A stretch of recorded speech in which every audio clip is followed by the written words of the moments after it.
What's up, sisters? It's your boy Beef, and welcome back to the channel for another week of brand new mods for Baldur's Gate 3. I took a little bit of a break last week and skipped the weekly mod video, meaning that we have 2 weeks of brand new mods to cover today. This is going to be a big one, so let's go ahead and get straight into it. Starting us off strong, we have the new Nightbringer class by Dirt6969. This custom class combines aspects of different vanilla classes, including the Rogue's Sneak Attack and Paladin's Divine Smite, for an incredibly aggressive melee playstyle. By branding your foes within the darkness, you can enable Nightfall attacks, which deal massive burst damage, further increasing the damage of your next Nightfall attack. You'll start off with the Dark Burst cantrip, dealing 1d6 force damage and gaining you Umbral Bulwark for every enemy hit. And you'll also begin with the Shield spell, Sanctuary, Command, Healing Word, and Create or Destroy Water. You'll have Spawn of Darkness, which is a passive granting you non-magical and magical dark vision up to a distance of 24 meters. You'll have Shadow-Forged Blades, which allows you to infuse your main hand weapon with the Essence of Darkness. Attack rolls use your spellcasting ability modifier, and the weapon damage type becomes force damage. You'll get expertise in 2 skills and also spell slots to start with. When you reach level 2, you'll gain access to the Summon Night Eye, which is a cool, unique raven, which can mark enemies with the Night brand and grants Darkwing's favor. Once an enemy has been Night branded, you can go ahead and use the Nightfall ability, which is your sneak attack smite.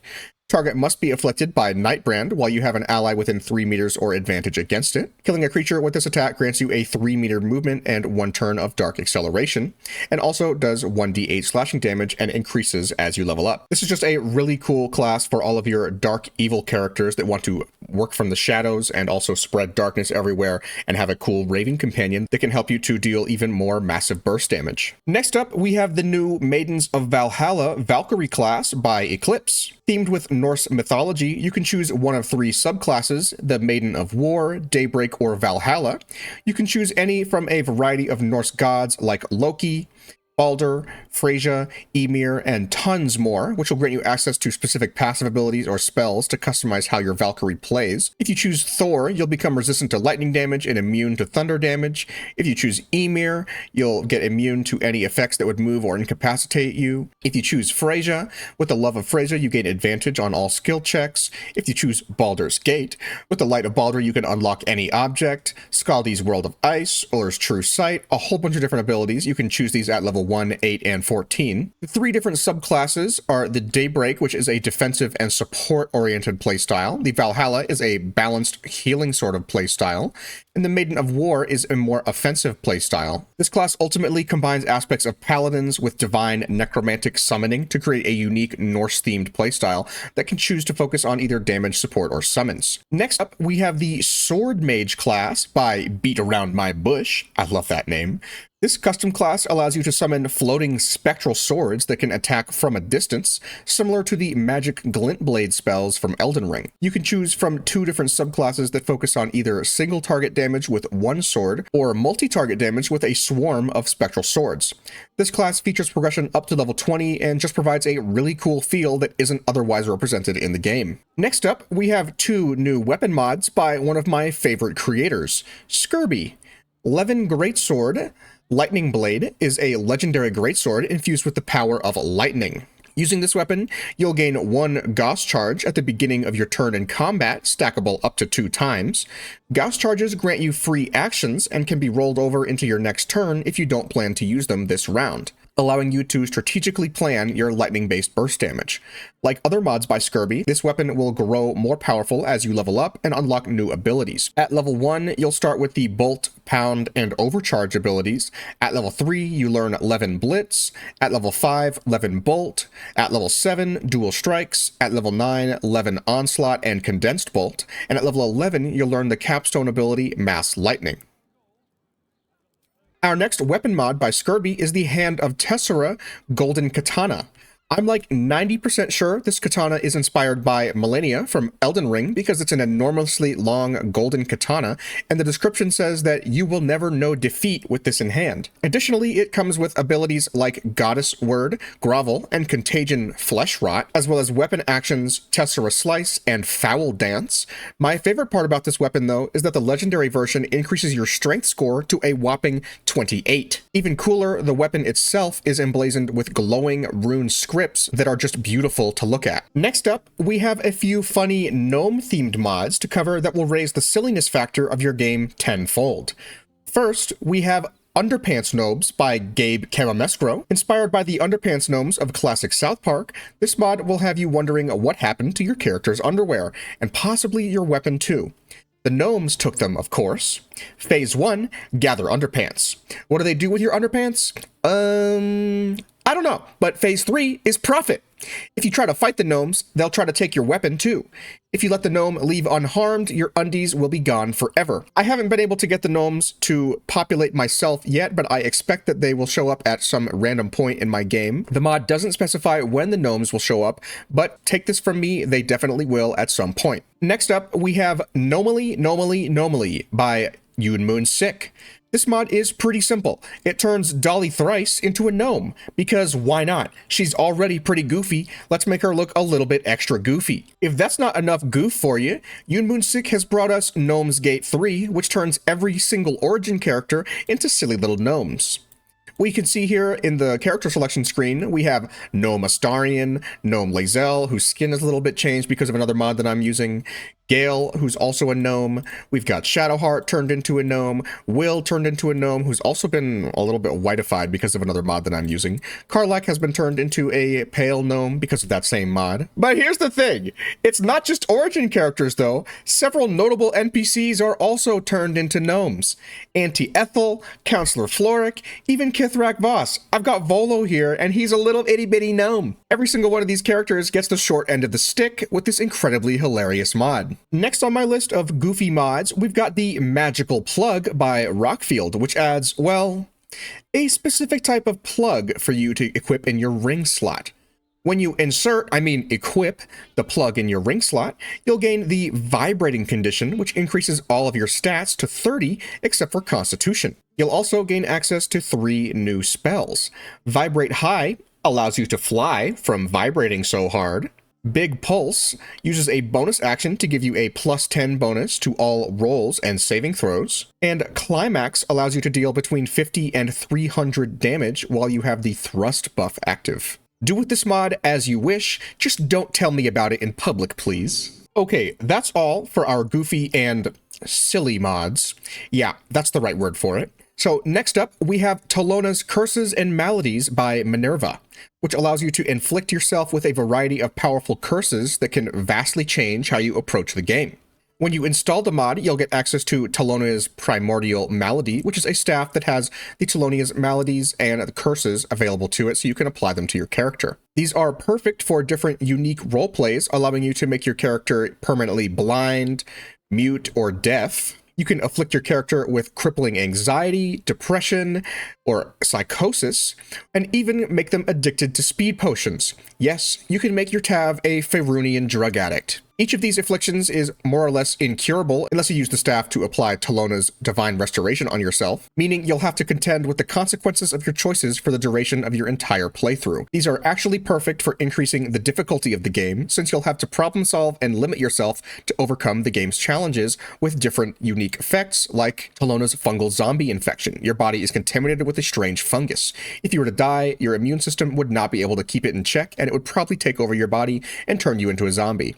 As a zombie, anyone you hit receives the latent fungal infection status. To turn back into yourself, you need to kill the fungus with acid or fire damage. You can also make your character narcoleptic, and every 20 turns, you will fall asleep for 2 turns, unless you take damage. You can hit yourself with Talona's Parasitic Spiders. You're infested with parasitic spiders in a relationship called commensalism. You gain disadvantage on charisma ability checks and become vulnerable to fire and acid damage. Under the curses, you have access to a bunch of different things like Talona's Clown Curse. You crossed a fae in your past, leading you to be cursed to wear a permanent clown face paint, and thus giving you disadvantage on charisma ability checks, but immunity to becoming hysterical. You can have Talona's Mummy Curse. You defiled an ancient tomb, causing you to become cursed by a mummy. Your maximum hit points is reduced by 8, and you cannot be healed. Beware, however, for the curse hides in a final trap for trespassers. Talona's Golden King Curse makes all enemies that you hit turn into gold and reduce your wisdom by 2. Talona's Spell Rot means every time you cast a spell, you'll receive 2d6 necrotic damage per spell level, and Talona's Death Aura basically gives you the necrotic aura that Gale has when he dies, but forever. Next up, we have a few mods that add equipment and clothing items into the game. First, we have Flagellant's Finery Loviatar Robe Refits by Nickjima. This mod adds a full set of armor based on the robes worn by the Loviatar Torturer from Act 1 Goblin Camp, and includes a set of passives that perfectly mesh with the vibe of Loviatar, the goddess of agony and maiden of pain. When you equip the Penitent Practitioner's robe, you'll get dominance through torment. While you wear this garment, you gain the mental debilitation ability and a +2 bonus to intimidation checks. When you reach 5th level, you can use the Dreadful Aspect ability once per long rest. At 8th level, you gain a +2 bonus to your Constitution score, and at level 11, you can use the Sanguine Lash ability once per long rest. When the wearer succeeds a saving throw against any spells, foe, or actions, that foe gains mental fatigues. When you wear the gloves, you'll get Submit to Mistress. While you wear these gloves, you gain the Grit and Scar of Dark Thirst abilities. When you reach 5th level, you can use the Gag Order action. At 8th, you gain the Non-Consensual Bondage action. And at the level 11, you can use the Dominate the Shamed ability once per long rest. All of these combined allow you to gag your enemy, tie their hands behind their back, and then dominate them, because that's exactly what Loviatar would do. When you wear the Penitent's Sandals, you get Under the Maiden's Heel. While you wear this pair of uncomfortable sandals, you gain the Frantic Urgency ability. When you reach 5th level, you gain the Kick into Prostration ability. At 8th level, you can use the Demand Obeisance ability once per short rest. And during combat, when the wearer starts their turn with 50% hit points or less, they gain momentum for 1 turns. And when you wear the Crown of Pain, you'll get Excruciating Art. While you wear the Spiked Circlet, you gain the Strength and Suffering ability and know the Thorn Whip cantrip. When you reach level 5, you can cast Melf's Acid Arrow once per long rest. At level 8, you gain Loviatar's Black Tentacles, basically Avard's Black Tentacles. And at level 11, you can cast a non-concentration version of the Wall of Thorns spell once per long rest. This is just a really cool set of armor more than anything. You can also wear them as cosmetics if you put on the clothing instead of the armor pieces, if you still want to get that vibe and wear the outfit without having to commit to all of those passive abilities. Next on our list, we have Oath and Order Paladin equipment by Graphic Fade, which is the next edition of equipment for Fade's equipment distribution, this time for Paladins. Under the Act 1 equipment, we have access to the Greatsword of the Smite Weaver. When casting any Smite spell, your next melee weapon attack is empowered, dealing an additional 1d8 force damage. This effect lasts 3 turns or until you make an attack with a melee weapon attack. We also have things here like the Mace of the Aura of Reproach, the Greaves of the Smiter. When casting Divine Smite, you don't provoke opportunity attack for the rest of your turn. The Smite Guard Cloak. When casting any Smite spell, you gain a +1 AC until the start of your next turn. In the Act 2 equipment, we have the Holy Avenger's Longsword. Your attacks with this weapon deal additional 1d8 radiant damage, and when attacking fiends or undead, this damage is increased to 2d8. It also grants an aura that gives allies within 4.5 meters a +4 bonus to saving throws. We have the Boots of Celestial Protection, the Ring of Healing Light, the Breastplate of Celestial Judgment, and under the Act 3 equipment here, we have some really cool stuff, like the Holy Symbol of Everlight.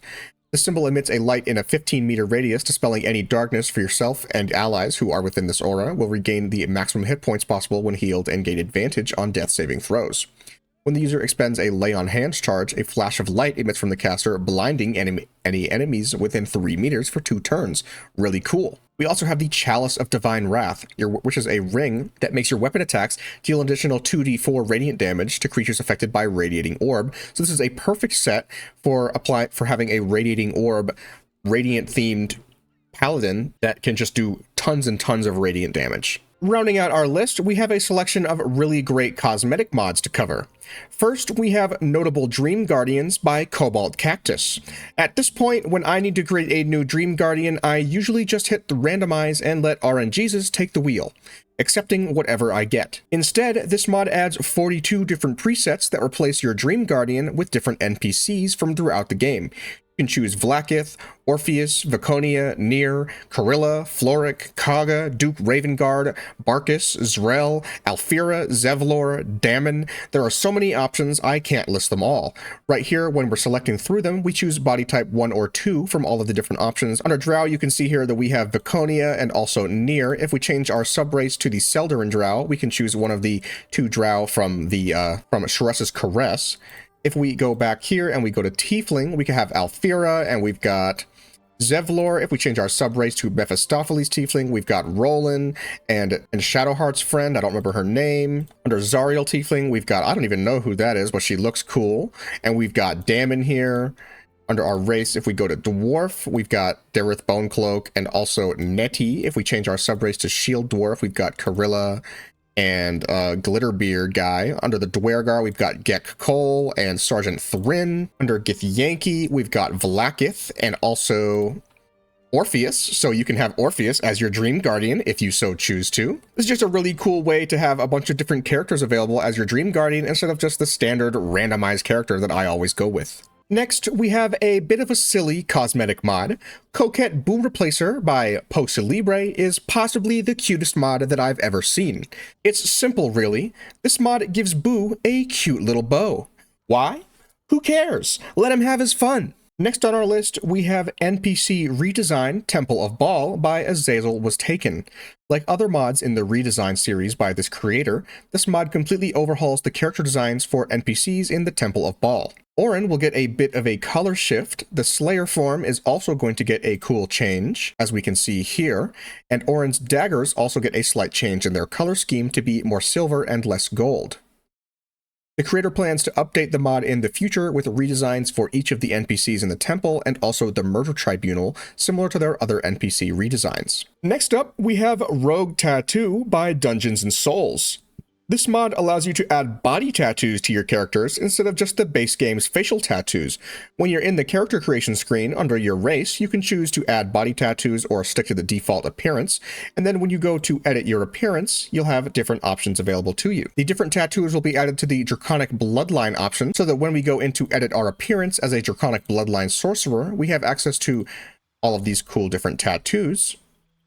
We've got Body Tattoo 1, Body Tattoo 2, just a bunch of different options here for us to be able to customize our characters in different ways. Ooh, I like that one a lot. It gives us kind of zebra stripes. Got all sorts of different things here so that we can fully customize the way our characters look. I can't see how a lot of them are because I'm showing my clothes and I don't really want to show my body here. I don't want to do this because then we'd be seeing my nipples. But regardless, we've got a bunch of different options in here to make our character look just the way we want to with all sorts of cool body tattoos. All right, so last but certainly not least, we have Z4HR4 Hot Presets by, you guessed it, Z4HR4.